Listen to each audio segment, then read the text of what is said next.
So you're welcome back to today's broadcast. According to the heading, it says Nnamdi Kanu move from Sokoto prison. The truth behind the move and the truth behind what is really happening right now. In this video, we have come to explain to you a lot of things that is going on in Sokoto prison. If it is true that Mazi Nnamdi Kanu is being transferred from Sokoto to Kuje prison or somewhere else, if he is still in Sokoto prison. So don't skip any part of this video. Make sure you watch it to the end, because this our activist, he has come to explain a lot of things that is happening in Sokoto and the thing that is going on right now. Because as you can see, there was a time, even though recently courts appear where Mazi Nnamdi Kanu was telling the chief judge that he needs to be transferred back to Kuje so that he can receive his treatment properly and other medication and other things. And recently you also how the Nigerian DSS went to kidnap his doctor, Professor Dr. Agaji. Then after for some time, we don't know what's happened again, they now release him. So we want to see in this video, he's going to clarify the notion, the talk where people has been saying that they don't know whereabouts of Mazi Nnamdi Kanu, where he's been, and what is really happening in Sokoto right now. So don't skip any part of it. Make sure you watch to the end so that for you to understand things going on in Nigeria. So about to watch, like, subscribe, and share for everyone to see the latest and the thing that is happening in the country. It got so bad today in court that Nnamdi Kanu at some point had to remove his shirt to show Justice Binta Inyako his ribs, telling him the fact that he actually has a cognitive heart disease. I mean, for him to plead to the judge that he should be redirected to Kuje prison and let out of the DSS custody. That kind of isolation and psychological issue that he feels that is affecting him on the DSS custody. Why is it difficult for his plea to be heard? I mean, why has he not been transferred to Kuje Correctional Center, even if his case is still being heard in court? On November 22nd, 2025, Nnamdi Kanu was transferred to Sokoto Correctional Center, more than 700 kilometers from Abuja, from his lawyers, from his family, in a facility specifically chosen because the sentencing judge said a closer prison was not appropriate for him. On June 21, 2026, Kanu signed and published an official statement expelling 10 members of his own organization. In that document, his location is described as Kuje Prison, the exact facility in Abuja the sentencing judge said he should not be held in. While everyone is debating the rumors about Kanu being moved, nobody is reading the document Kanu himself signed that tells a very specific, very verifiable story about where he actually is. The question is not whether the rumors are true. The question is, if Kanu is now in Kuje, the prison the judge explicitly said was unsuitable, who authorized that transfer? When did it happen? And what does it mean for his appeal, for his safety, and for the 2027 political calculation that is increasingly inseparable from his case? Stay with me. The documents tell this story better than any source. If you're new here, this channel exists for one reason: to give Nigerians the political analysis mainstream media won't. Hit subscribe and stay with me. This gets deeper. November 20, 2025, Justice James Omotosho of the Federal High Court in Abuja convicted Kanu on 7 terrorism-related counts and sentenced him to life imprisonment. The judge specifically ordered that Kanu be held in any correctional facility except Kuje in Abuja, citing Kuje's history of jailbreaks and Kanu's security risk profile. November 21st, 22nd, 2025, Kanu's lawyer Aloy Ejimako confirmed on X that Kanu had been transferred from DSS custody in Abuja to the Sokoto Correctional Center. Kanu's wife confirmed his arrival in Sokoto on her own X account. An unnamed DSS source confirmed the transfer to Saturday Punch. Unusual security activity was observed at the Sokoto facility. December 4th to 8th, 2025, Kanu's brother Prince Emmanuel attempted to move a transfer application in court but was rejected for not being a lawyer. Legal aid counsel lawyer Demdu Asan then appeared for Kanu. The court declined to hear the ex-parte transfer motion and adjourned to January 27, 2026. January 27, 2026, Justice Omotosho struck out Kanu's transfer application as incompetent. The legal aid counsel lawyer withdrew after irreconcilable differences with Kanu over how to conduct the case. Kanu remained in Sokoto. February 4, 2026, Kanu filed a 22-ground notice of appeal at the Court of Appeal in Abuja, challenging his conviction and life sentence. His lawyer Ejimako described it as the mother of all appeals. April 24, 2026, Ejimako stated that the appeal was progressing. The record of appeal had been compiled and transmitted, and briefs were being exchanged. He urged the public to ignore rumors about the case. June 21, 2026, Tribune Online published a statement signed by Kanu, dated June 21, 2026, announcing the indefinite expulsion of former IBOB Directorate of State leader Chika Edoziam and 9 other IBOB members. In that statement, Kanu is described as serving a life sentence in Kuje prison. There are 3 possible explanations for the Kuje reference in the June 21 statement. First, Kanu has been transferred from Sokoto to Kuje between February and June 2026 without any public announcement in what would be an extraordinary quiet reversal of the government's original placement decision. Second, the statement contains a drafting error. Someone preparing the document wrote Kuje out of habit or error rather than Sokoto, and Kanu either did not notice or did not correct it.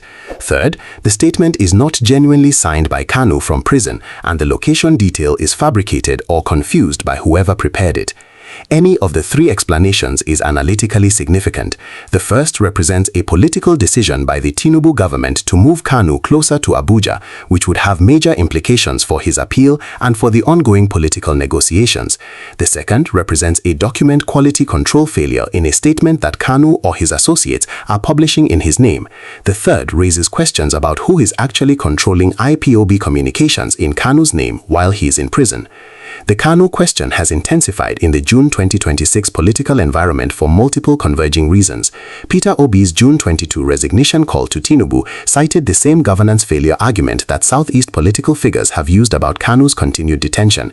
Governor Alex Otti of Abia State met with Tinubu and said publicly that Kanu would be released in no distant future. Former Deputy Speaker of the House of Representatives stated publicly that a political solution to secure Kanu's release was underway, and Kanu himself appears to be managing IPOB internal politics from prison, expelling officials, issuing directives in a way that suggests either improved conditions or improved access to communications. Justice Omotosho's November 2025 judgment addressed Kanu's custodial placement directly. The judge said Kanu must be kept in a facility that is suitable for his person, and that putting him in Kuje Correctional Center may not be appropriate. He ordered that Kanu be held in protective custody in any part of Nigeria. The judgment also specified that Kanu must not be allowed to use any electronic devices, and that any device usage must be supervised by ONSA. Critically, the judge did not issue a specific order naming Sokoto. He ordered that Kanu be kept away from Kuje and placed in protective custody anywhere. The choice of Sokoto was a government administrative decision implemented under the judge's general order, not a specific judicial instruction to go to Sokoto. That distinction matters. The government had discretion over which specific facility to use, provided it was not Kuje. If the government subsequently decided to move Kanu to Kuje, which the judge had specifically said was not appropriate, that would require either a new court order or a government administrative decision that directly contradicts the judge's stated reasoning. Kanu's core argument for the Sokoto transfer application was that detention 700 kilometers from Abuja made it practically impossible to pursue his appeal. He argued that preparation of the appeal record, interface with the court registry, and consultation with legal advisors all required physical proximity to Abuja. The court rejected the ex parte application on procedural grounds, not on the merits of the proximity argument. If Kanu is now at Kuje, which is in Abuja, the appeal access argument is resolved in practice, even without a formal court order. That is the kind of practical resolution that a politically motivated administrative decision could achieve without requiring judicial approval or public announcement. It would represent the government giving Kanu what he asked for without giving him the court order he asked for. The ONSA supervision requirement for electronic devices is also relevant here. If Kanu is issuing detailed expulsion orders from prison, signed and published, there is an implicit question about what devices he is using and under what supervision, whether in Sokoto or in Kuje. The January 2026 hearing revealed a structural problem in Kanu's legal representation that goes beyond this specific transfer application. His chosen counsel, Ejimakor, cannot easily access him in Sokoto. The legal aid counsel lawyer assigned by the court had no access to Kanu, had never met him, and withdrew when Kanu attempted to dictate how the case was conducted. Kanu has stated he intends to personally exercise his right of appeal, but a person filing appeal documents from inside a prison facility without reliable counsel access is structurally disadvantaged in a way that Section 36 of the Nigerian Constitution, right to fair hearing, specifically protects against. The Defense Consortium's description of the January hearing as procedural theater designed to generate headlines reflects the frustration of a legal team watching institutional process produce obstacles rather than justice. That frustration is publicly documented and directly relevant to any analysis of what a transfer to Kuje, if confirmed, would mean in practice. If Kanu has been quietly moved to Kuje, the primary beneficiary is the Tinubu government's 2027 electoral calculation. The government gets credit without making any formal announcement, without going through a court process, without appearing to capitulate to Ohanaeze or Southeast political pressure for improving the practical conditions of Kanu's appeal preparation. It resolves the most credible legal access argument without setting any precedent, and it creates the conditions under which a more significant political gesture, a pardon, a release, a presidential intervention, can follow later after the appeal process is at an advanced enough stage to provide cover. The secondary beneficiary is Governor Oti's political positioning. Oti has publicly stated he is engaging Tinubu and that Kanu will be released in no distant future. A quiet Kuje transfer, which Oti may or may not have known about or facilitated, is consistent with the narrative of behind-the-scenes progress that Oti can credibly point to. Aloy Ejimakor and the former legal track lose narrative control if the government resolves the practical access problem through an administrative transfer rather than through a court-ordered process. The legal argument for improved conditions has been partially conceded without a legal victory. That is not a defeat for Kanu's appeal, but it complicates the advocacy narrative. The expelled IPOB officials, Chika Edoziam and the 9 others named in the June 21 statement, lose institutional standing within IPOB at a moment when Kanu is clearly still directing the organization from prison. The timing of the expulsion, days after the June 22 Obi-Tinubu exchange and the political pressure it generated, suggests Kanu is managing internal IPOB discipline in anticipation of either a political resolution or a significant appeal development. The Southeast's 2027 alignment is the ultimate strategic prize that makes every decision in the Kanu case politically loaded. APC won 0 states in the Southeast in 2023. Labour Party's Peter Obi swept the region. For Tinubu to win a credible 2027 re-election, he needs to either improve APC's Southeast performance or reduce the margin of defeat. A political resolution of the Kanu question, pardon, appeal success, or quiet release before 2027 is the most discussed mechanism for that improvement. A quiet Kuje transfer is the smallest possible step in that direction. It resolves an access problem, signals some flexibility, but commits to nothing. It is the kind of political gesture that keeps all options open while reducing the heat on the most visible pressure point. The content of the June 21 expulsion statement is as revealing as the location reference. Kanu expelled 10 officials for, among other things, undermining his legal team, making allegations against his family, spreading false claims about the circumstances of his continued prosecution, and circulating fabricated stories that 2 African countries advised them to abandon him. He also accused them of removing officers he had appointed without authorization and altering the IPOB oath of office. These are not the actions of a man who has given up. They are the actions of an organization leader who believes he is returning to active leadership and who is clearing the deck of people he considers disloyal before that return happens. Whether that confidence reflects inside knowledge of a political resolution or simply reflects Kanu's characteristic assertiveness is the interpretive question. But the administrative detail and specificity of the expulsion orders suggests access to information that would be difficult to obtain in complete communication isolation. Now, if what I just told you surprises you, drop a comment below. I want to know what you think before we get to the part that changes everything. Kanu's imprisonment has not ended the Southeast insecurity it was meant to address. Sit-at-home compliance has partially eased since the conviction, with some communities resuming normal Monday activity, but the fundamental dynamic that the Monday shutdown culture became self-sustaining through threats and violence from groups beyond Kanu's direct control remains. The economic cost of sit-at-home days in Anambra, Enugu, Imo, Abia and Ebonyi states since 2021 runs into trillions of naira by multiple estimates. A political resolution that includes Kanu's release and a visible repudiation of sit-at-home enforcement is the outcome that Southeast business communities and ordinary citizens have been asking for, not simply Kanu's continued imprisonment. The question of how Kanu is able to sign and publish detailed organizational directives from prison, whether in Sokoto or in Kuje, directly implicates the ONSA supervision requirement in the sentencing order. If those communications are happening through unauthorized channels, that is a security and correctional services management question. If they are happening through authorized channels, that means the government is allowing the convicted IPOB leader to continue managing his organization from prison, which creates its own questions about what the conviction was designed to achieve. If the government has transferred Kanu to Kuje, the facility the sentencing judge specifically identified as not appropriate, without a court order authorizing that change, it would represent an executive decision that overrides a judicial preference expressed in a formal judgment. That is not the same as defying a specific court order. The judge said Kuje was inappropriate, but did not issue an absolute prohibition. But it does raise a question about whether the executive is treating the judiciary's reasoning as relevant guidance or as a box-ticking formality to be reversed when politically convenient. Nnamdi Kanu holds British nationality. He was convicted partly for broadcasts made on British soil. The UK Foreign Office has a formal consular responsibility for British nationals held in foreign prisons, which includes being informed of their location, having access to visit them, and being notified of any transfers between facilities. If Kanu has been transferred from Sokoto to Kuje without formal notification to the UK Consular Services, that is a potential breach of the Vienna Convention on Consular Relations, which Nigeria has ratified. If the UK has been notified but has not publicly commented, that is a diplomatic choice. Either way, the UK government's silence on the specific question of Kanu's location, at a moment when a signed document raises questions about where he actually is a diplomatic gap that has not been publicly filled. For Igbo diaspora communities in the UK, the US and Canada, and for Yoruba and other Nigerian diaspora communities who follow the Kanu case as an indicator of rule of law quality in Nigeria, the current situation represents an information gap with real consequences. They know Kanu was convicted, they know his appeal is live, they know his location has been in dispute, and now a signed document places him somewhere different from where he was reported to be. That information gap is precisely what drives social media rumor cycles, and those rumor cycles in diaspora communities produce emotional and financial responses that feed back into IPOB fundraising, advocacy campaigns, and political pressure on both the Nigerian and UK governments.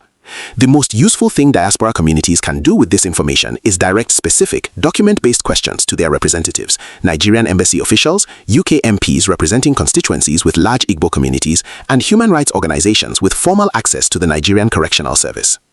The use of geographic distance in prison placement as a tool of political management is documented across multiple democratic and semi-democratic states. Mandela was held on Robben Island, remote, difficult of access, designed to isolate him from his support networks. Julian Assange's years in Belmarsh were partially managed through access restrictions. The geographic dimension of Kanu Sokoto placement, 700 kilometers from his lawyers, family, and political networks, was not an accident. The potential reversal of that geographic isolation, if confirmed, is equally deliberate.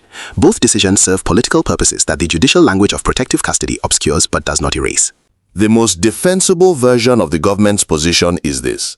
The Nigerian Correctional Service manages custodial placement according to security assessments that evolve over time. A decision made in November 2025 in the immediate aftermath of a high-profile terrorism conviction with maximum security concern may legitimately be reviewed as the security environment stabilizes. If the appeal process requires Kanu's proximity to Abuja for practical legal reasons, and if the security risk assessment has been updated, then an administrative transfer to Kuje is a reasonable operational decision that does not require a court order and is within the government's custodial management authority. It is not necessarily a political concession. It may simply be competent correctional administration. Misconceptions in public discourse. 1. Kanu is being released. No release, no pardon, and no court order overturning the conviction has been documented. The June 21 Kuje reference, if accurate, suggests a prison transfer, not a release. The distinction matters for legal, political, and security purposes. 2. The appeal will definitely succeed or definitely fail. Ejimako has outlined 3 possible outcomes: acquittal, dismissal, or retrial. All 3 remain legally possible. The 22 grounds of appeal include substantive arguments about retroactive application of terrorism law, rendition procedures, and the conduct of the trial. Whether any of them succeeds is genuinely uncertain and will depend on how the Court of Appeal reads the law. 3. The government is hiding where Kanu is. The more accurate reading is that the government has never been required to issue real-time public updates on custodial placement decisions. Kanu's lawyers, Ohana Eze, and his family have been the primary sources of location information. The government's silence on this specific question is consistent with how the Nigerian Correctional Service operates for all high-profile detainees. 4. Kanu is no longer managing IPOB.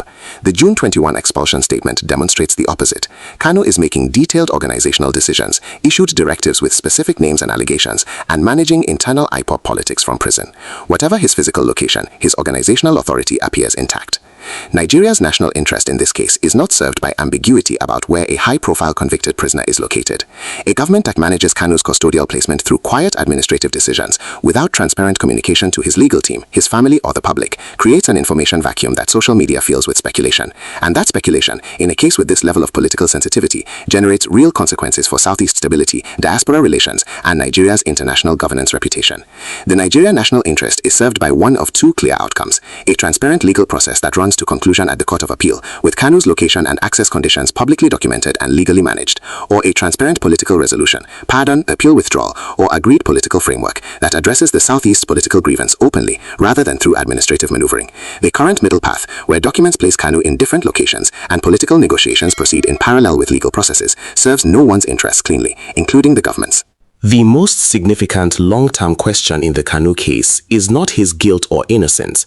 It is whether Nigeria's institutions, the Court of Appeal, the presidential pardon system, the correctional administration, demonstrate that they can manage a high-profile political prisoner case with transparency, consistency, and legal integrity. The contradictions in the current picture, a sentencing judge saying Kuje is unsuitable, a government placing Kanu in Sokoto, a transfer application struck out, and a June 2026 document placing him in Kuje, collectively produce a picture of institutional management by improvisation rather than by principle. That picture is what erodes confidence in Nigerian institutions, not among Kanu supporters alone, but among every Nigerian who watches how the state handles its most sensitive cases. And that erosion of institutional confidence is itself a 2027 electoral liability, regardless of what ultimately happens to Kanu. We opened with a contradiction in the documents. Kanu transferred to Sokoto in November 2025, his transfer application struck out in January 2026, and a statement he signed in June 2026 describing himself as being in Kuje, the exact prison the sentencing judge said was unsuitable.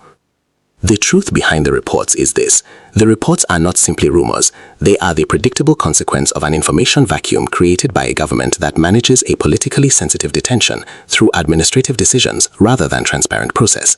When official communications are absent, signed documents by the detained person himself become the most credible available source, and when those documents contradict the last known official position, the information vacuum deepens rather than clears. What Nigeria's institutions need to demonstrate in this case, and what they have not demonstrated so far, is the ability to manage a high-profile political prisoner with consistency between what the courts say, what the government does, and what the public can verify. Until that consistency exists, the rumors will continue, the speculation will intensify, and every signed document from inside a Nigerian prison will be read as intelligence rather than administration. Drop your analysis in the comments. Do you believe Kanu has been quietly moved to Kuje? And if so, what does that tell you about how the government is managing its 2027 Southeast calculation? And do you think the appeal or the political track will produce a result first? If this analysis gave you clarity, share it with one person who needs to understand what's really happening. Like, subscribe, and I'll see you in the next one.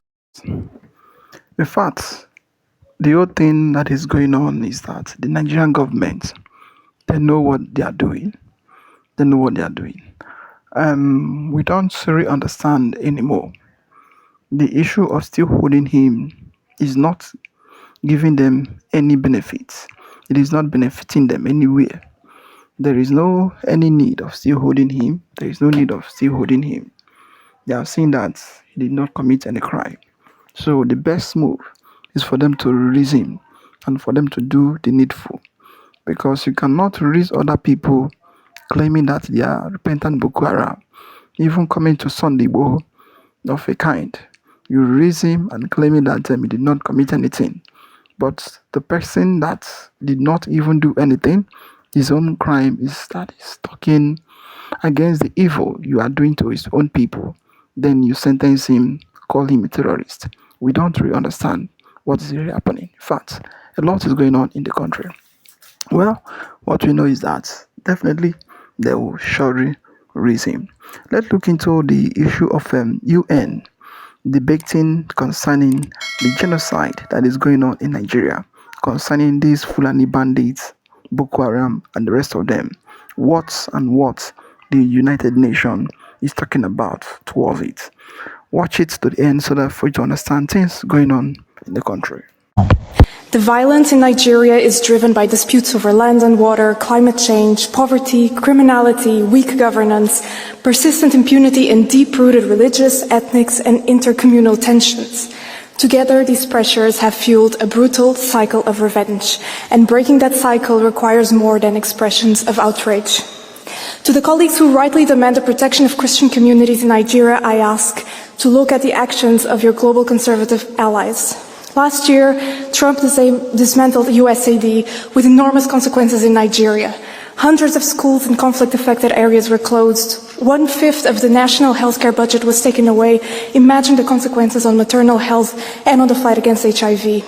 Conservatives have defunded the very local networks, many of them Christian faith-based healthcare providers that offered a front line against poverty and radicalization. I call on the EU to be a committed partner in supporting humanitarian aid, conflict prevention, justice reform and climate resilience, and on the Nigerian authorities to protect all civilians, and on my colleagues to also make sure that right-wing populism doesn't cut away international aid. Thank you. I want to show that there are members from the left side taking position on this conflict, but I want to refer to an amendment by the Patriots, because you are calling the situation genocidal characteristics, so you worry about the Christians and you also want to protect them. So my question to you, goes your Christian charity that far that you would grant asylum or refugee status to those who are persecuted? The next speaker on Catch the Eye, Sebastian Tinkinen. Thank you, President. We must start talking about one thing: Christianophobia. I know it is not as trending as defending Islam in this chamber, but for once, could we pay attention to what is happening to Christians in Nigeria? In rural villages, believers have been attacked, displaced and killed by armed extremist actors like Boko Haram and other jihadist militias. It is no coincidence that the persecution of Nigerian Christians is heavily concentrated in the country's northern regions, a region where several states have Muslim majorities and have adopted Sharia law. This House simply cannot look away. It must find its backbone and defend the Christian world globally and in Europe as well, because the Christian world is worth defending. Thank you. The next speaker and last speaker under Catch the Eye is Lukas Sieper. Thank you, Ms. President. You already noted it. I also want to make it very clear to the colleagues of the ECR, or I don't know, PFE, that the colleague, when asked about the religious development of Islam, said they spent a lot of time with goats. That's his statement. Just take this in for today. This debate was used not to stand up for Christians. This debate was used for political maneuvering, for attacking the political enemy, instead of caring about the people. And for that, I just want to reply with the words of Christ. You have heard that it was said, you shall love your neighbor and hate your enemy. But I tell you, love your enemies. Bless those who curse you, do good to those who hate you, and pray for those who mistreat you and persecute you, that you may be children of your Father in heaven. For he makes his sun rise on the evil and the good, and sends rain on the just and the unjust. For if you love those who love you, what reward do you have? If you only greet your friends, what more do you do than others? Christianity is a religion of love and not of hate. Hear this from a Christian man. Thank you very much. Thank you very much. And now I pass the floor to our Commissioner Dubravka-Šuica.